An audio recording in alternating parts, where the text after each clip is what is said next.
नमस्कार, मैं हूं आपके साथ अंजना और आप देख रहे हैं न्यूज इंडिया टीवी 1। आइए शुरुआत करते हैं इस वक्त की बड़ी खबर से। जदयू को तो पसंद है नीतीश, मल्लिकार्जुन खड़गे के इंडिया के नेतृत्वकर्ता बनने पर ऐतराज, दबे हुए मसले पर भी होगी चर्चा।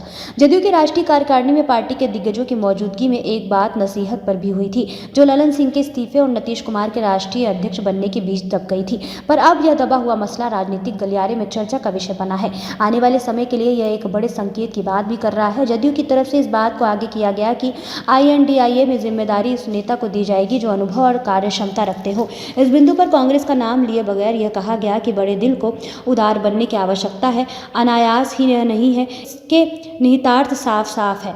INDIA की दिल्ली बैठक में जब पश्चिम बंगाल के मुख्यमंत्री ममता बनर्जी ने INDIA में नेतृत्वकर्ता के रूप में कांग्रेस के राष्ट्रीय अध्यक्ष मल्लिकार्जुन खड़गे का नाम लिया, तब जदयू को यह अच्छा नहीं लगा था, ऐतराज भी किया था जदयू ने। पर अब तो नीतीश कुमार की मौजूदगी में यह बात हो रही है कि अनुभव और कार्य क्षमता के अनुरूप ही किसी नेता को INDIA की जिम्मेदारी दी जाए। जदयू की पसंद नीतीश कुमार। जदयू ने साफ साफ कहा है कि नीतीश कुमार देश में वैकल्पिक राजनीति में की प्रस्तोता है। प्रायः सभी बैठकों में उन्हें INDIA का सूत्रधार कहा जाता है। जदयू बहुत ही स्पष्ट अंदाज में यह कह रहा है कि अगर इस महागठबंधन को सफल और कामयाब देखना है तो फिर बड़े दल का बड़ा दिल दिखाना होगा। जदयू सजगता, समझदारी, समन्वय और संकल्प की बात कर रहा है। सीट शेयरिंग को लेकर कब होगी बात? जदयू की संकेत वाली नसीहत के बीच सीट शेयरिंग को लेकर जनवरी के पहले हफ्ते में बात बढ़ेगी।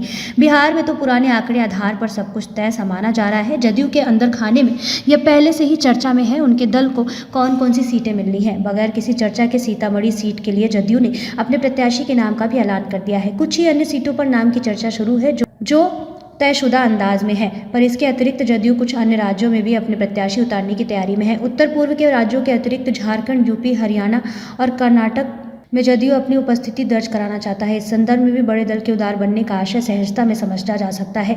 इन जगहों पर जदयू को अगर सीट मिलती है तो वह INDIA के स्तर पर ही तय होगा। खबरों में अब तक के लिए बस इतना ही। फिर होगी आपसे मुलाकात कुछ ऐसी ही बड़ी खबरों के साथ। तब तक के लिए नमस्कार और देखते रहिए न्यूज इंडिया टीवी 1।